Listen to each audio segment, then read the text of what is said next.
Hi, everybody. Welcome to the Lead Podcast, where we're invested in supporting the next generation of future hospitality industry leaders. Today, we're going to discuss it. You can't scale what you can't feel, why culture is one of the most underrated skill sets. And I'm so excited to introduce Clay.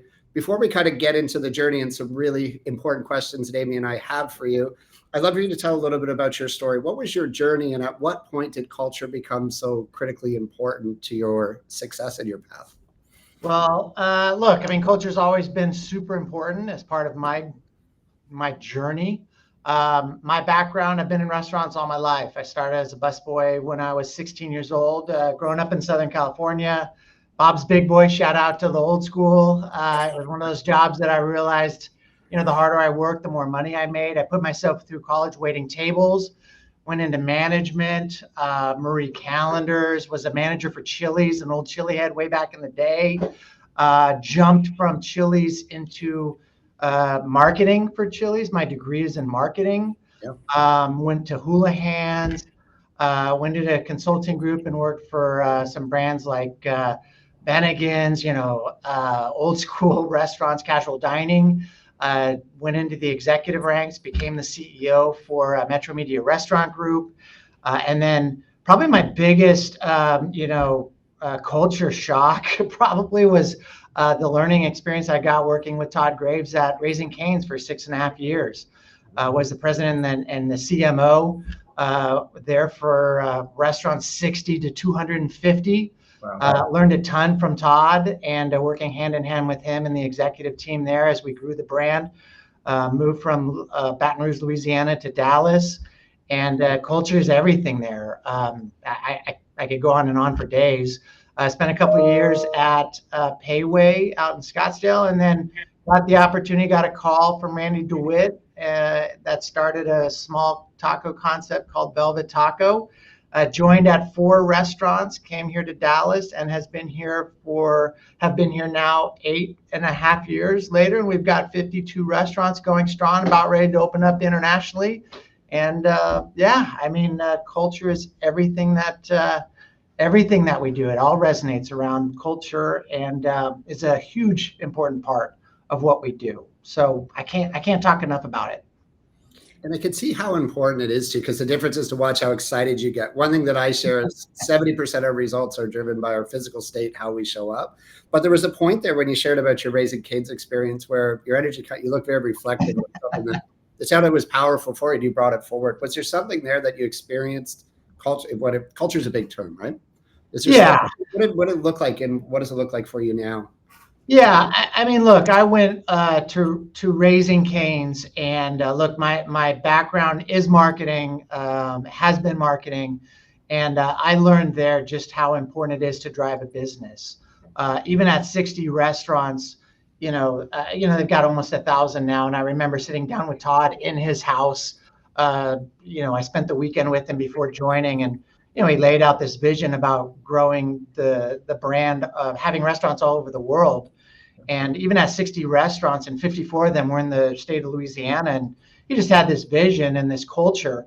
And when I joined, it was just infectious. And, decisions were made and still are being made. I haven't been there for 10, 15 years since I started there. But I mean, it was all being decided by the founder, and decisions were about the brand and the culture.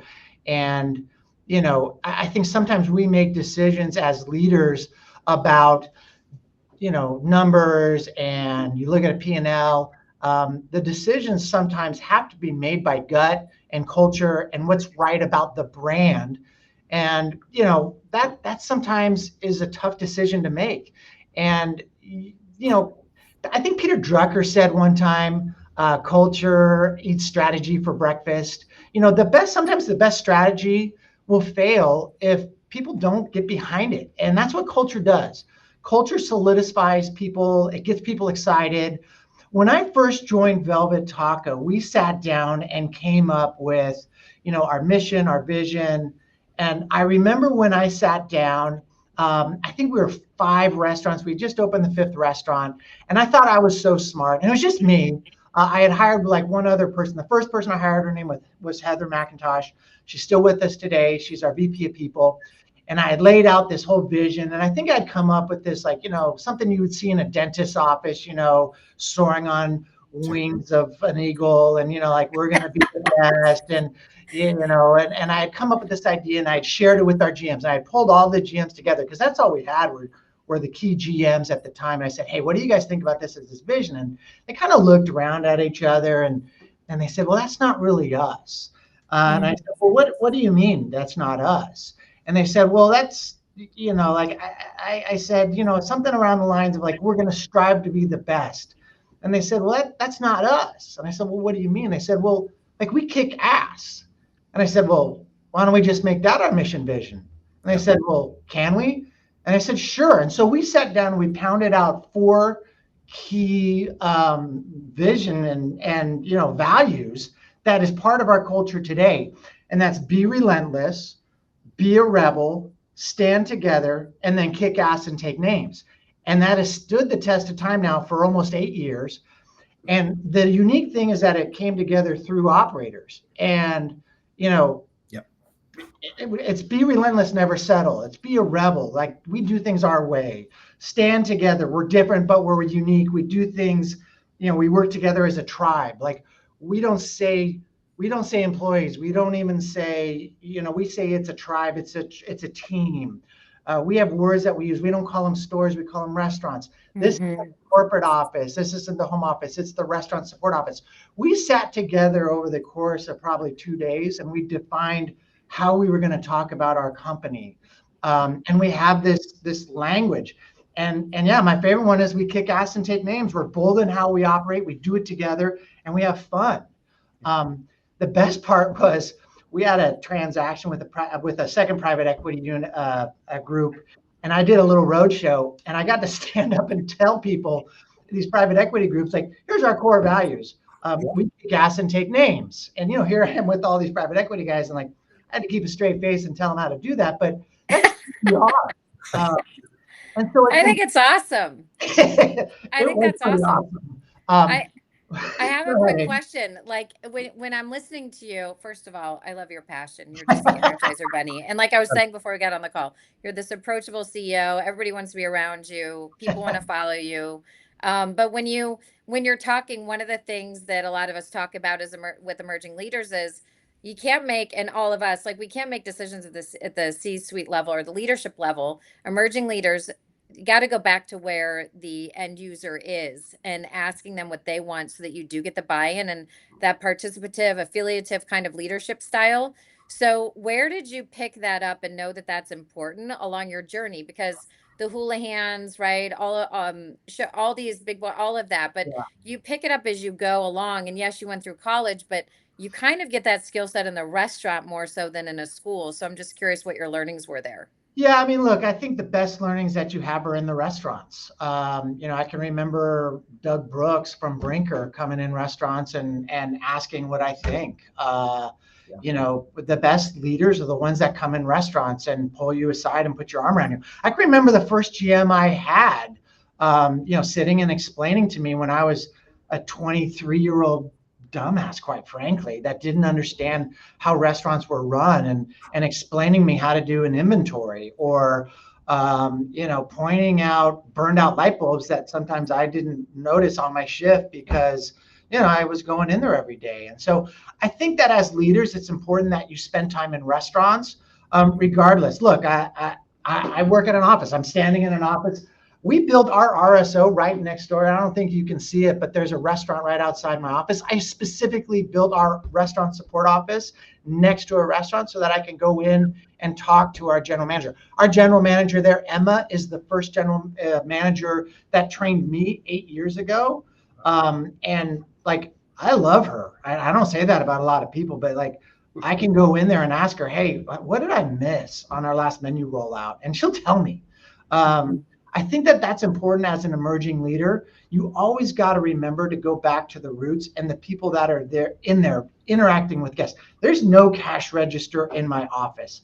We get carried away sometimes making decisions and meeting with bankers, or I just had a department meeting today in which I met with all of our leaders. But man, it happens in the restaurant. That's where the magic is. And so that's where, we created our core values. And I got all excited and I apologize, but like those stood the Well, test. never apologize for that. That's the energy we need in the industry. You do. Oh, I mean, like that's the exciting passion. part. I mean, like that's where you make those connections, where you meet the people in the restaurants, and you've got to rely on that team in the restaurants when it hits the fan. You've got to know on a Friday night, like you'll see me in a restaurant, and it drives my wife crazy because it's like Friday nights are restaurant visit nights. And sometimes she'll come with me, sometimes she won't. But she knows we have this deal that like we'll go hit a few restaurants, we'll have a couple of tacos, but she knows like I might end up in the kitchen. The restaurants don't like that. Sometimes it's just me clearing tables or talking to guests or maybe on a register. And then other times, and then Saturday night's our night. Like I won't put on a logo. We'll just go to a restaurant. It's our night. But like we just had to make that deal. And it's just like the restaurants know that I'm just going to pop in. I'm not going to go do a line check and start screaming and yelling. I might put an arm around somebody and say, hey, like what's going on here? But like, like you've got to be in the restaurants. You've got to connect, because as you grow in your career, that's where the real magic is. And it's too easy to forget that and go like, oh, I got to figure out how to run this P&L, or I got to make this deal with whether it's franchise or company restaurants, or I got to learn about real estate. Like the magic is in the restaurants. Don't ever forget that.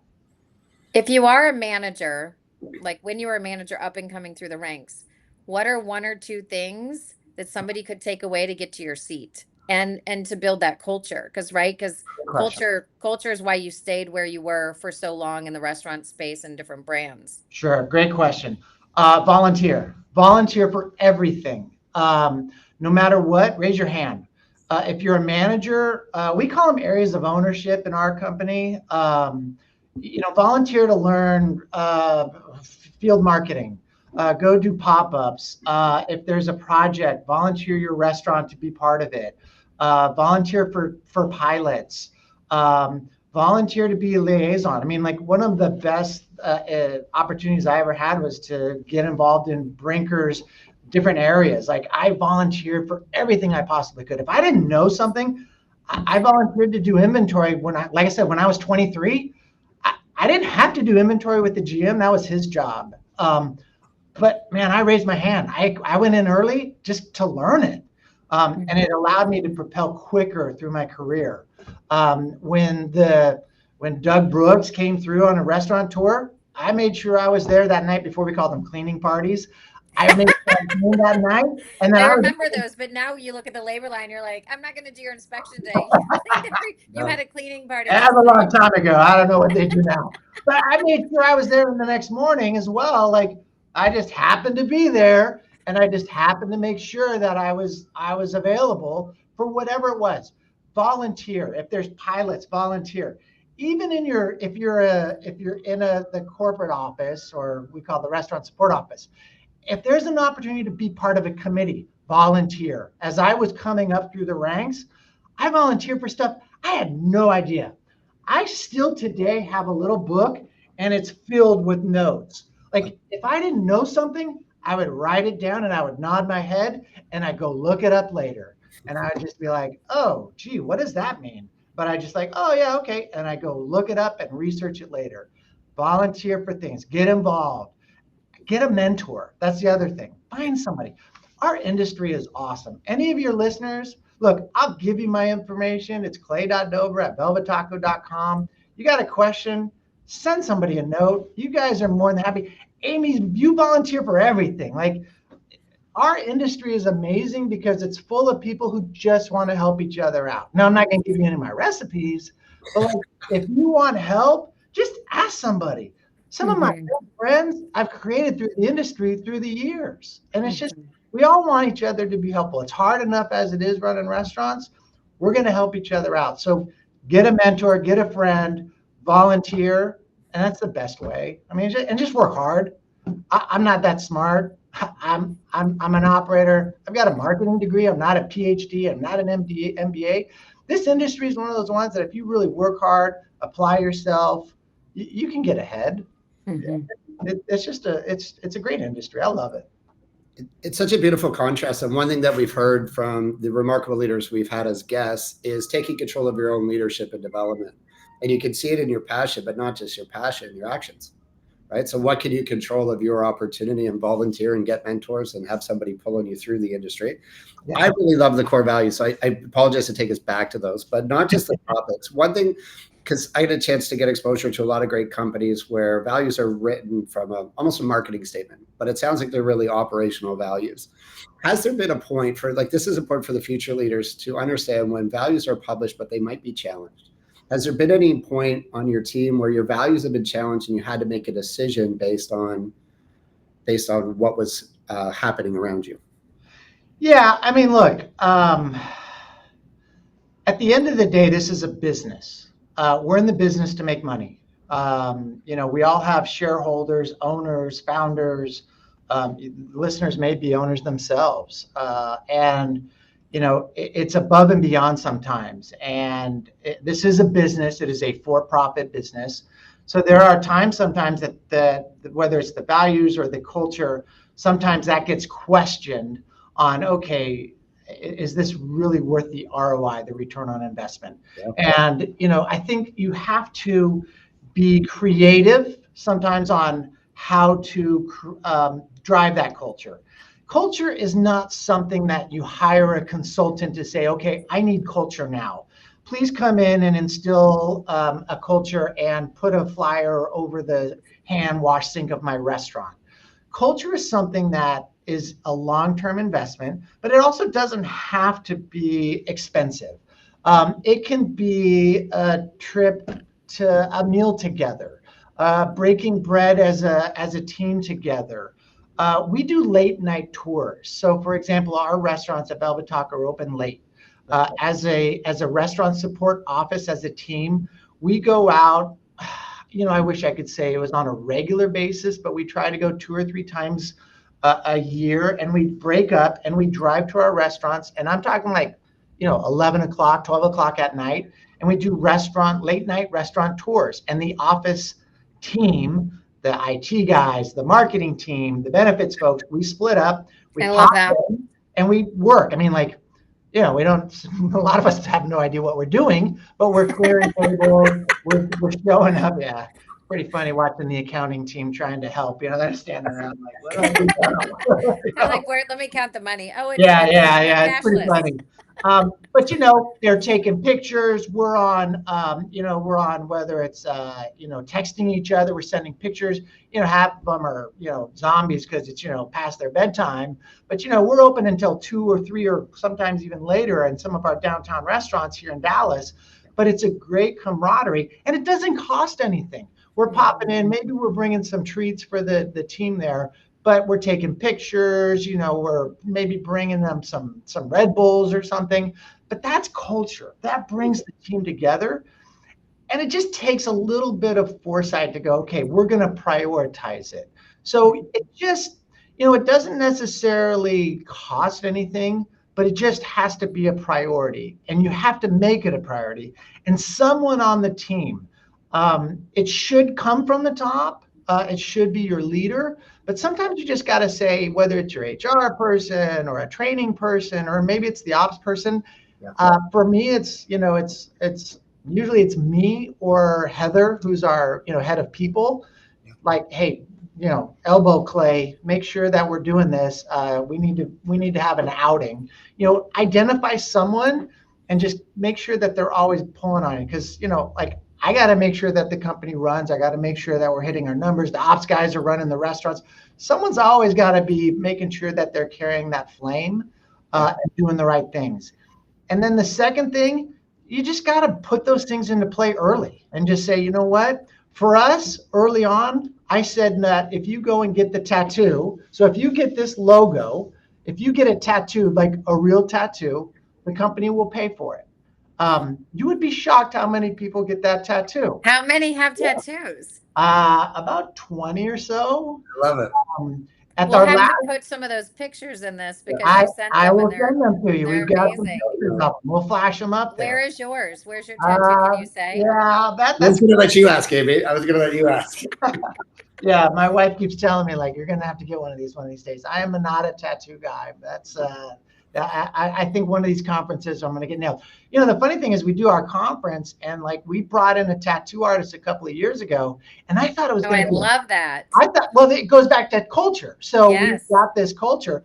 A couple of years ago, one of the requests was, okay, Clay, I don't want to get that tattoo, but can I get one of our core value tattoos? So I'll send you that picture. So Be a Rebel is one that I'll also reimburse. And I actually write the check and sign it and we'll send it as a reimbursement.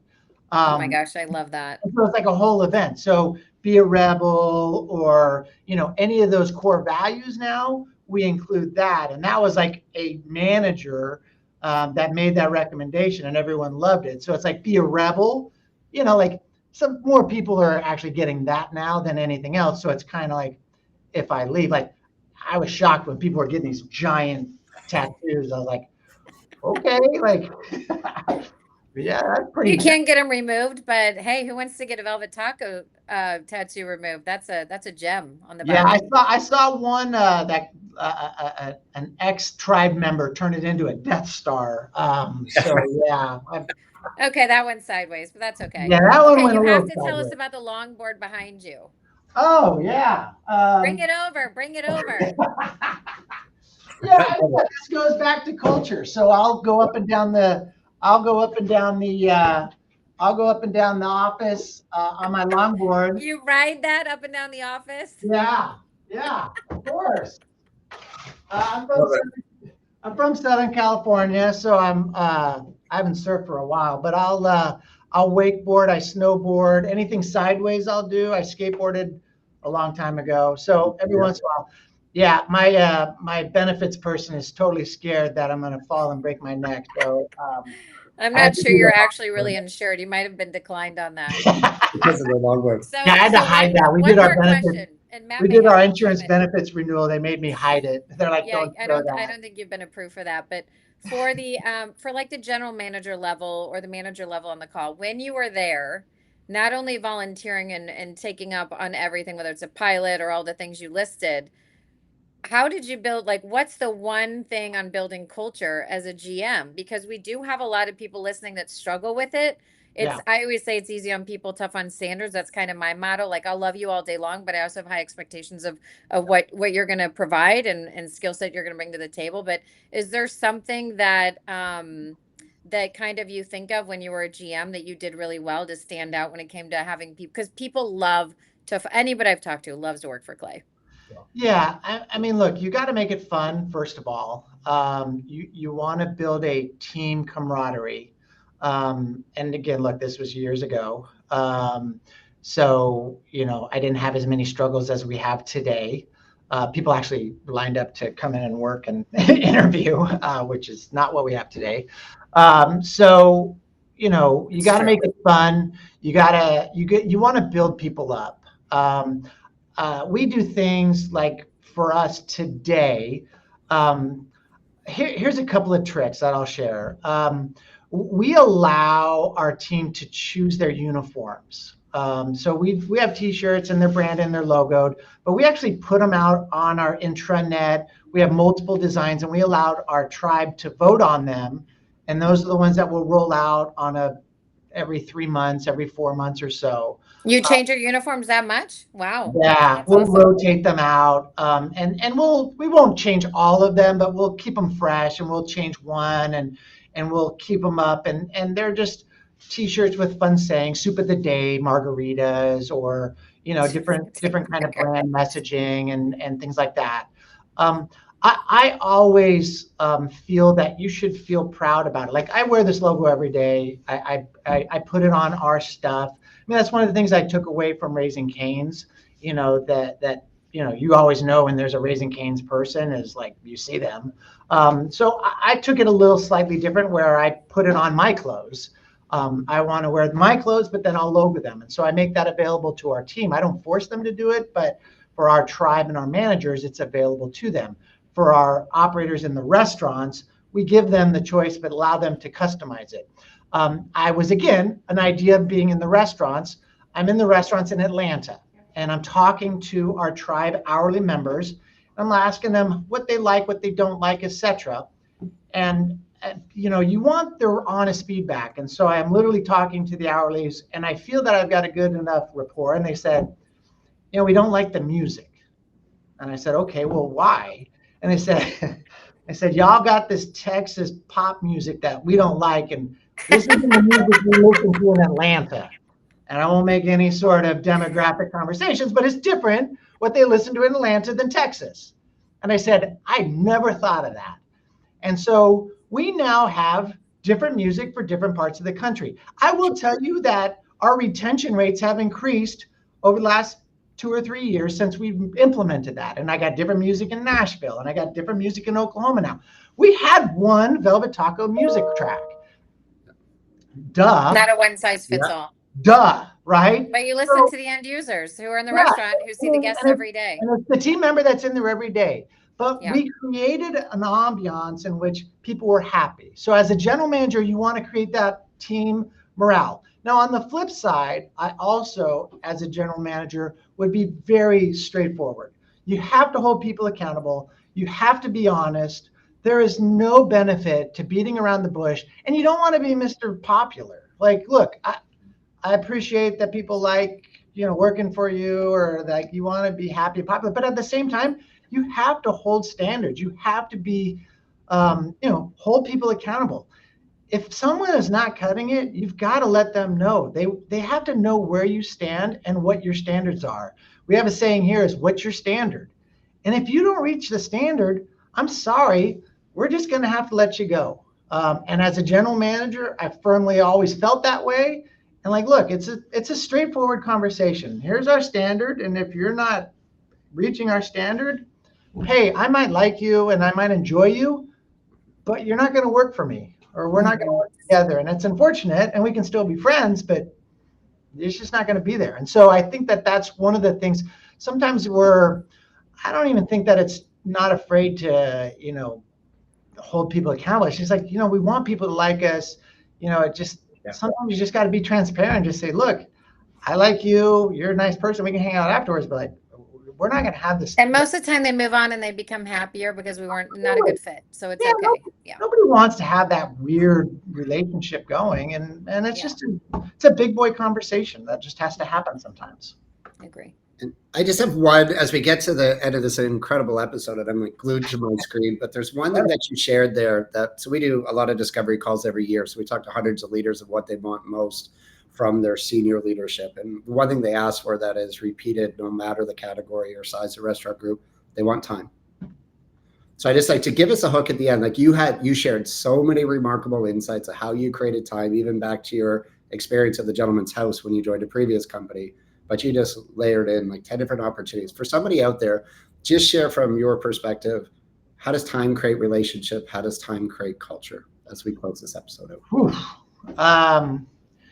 Yeah, I mean, I think when you look at building culture and relationships, it is about time. And sometimes you just have to put it on your schedule and create that time. Late night visits, yeah, like you said, right? Like your late night visits with the crew, yeah. I hate to admit that sometimes I just put blocks of time on my schedule. I have it this afternoon with someone on my team. I don't have an agenda. I just want to talk to this person. I want to build some relationship time with this person. I really enjoy this person. We've got a great relationship, but I just want to spend time with this person. I'm invested in this person's future. It's a direct report on the team. I want this person to continue in their career and be part of it. I think they're awesome. Like, I'm just going to put time on my schedule to spend time with them. We're going to talk about the future, ways that I can help, etc.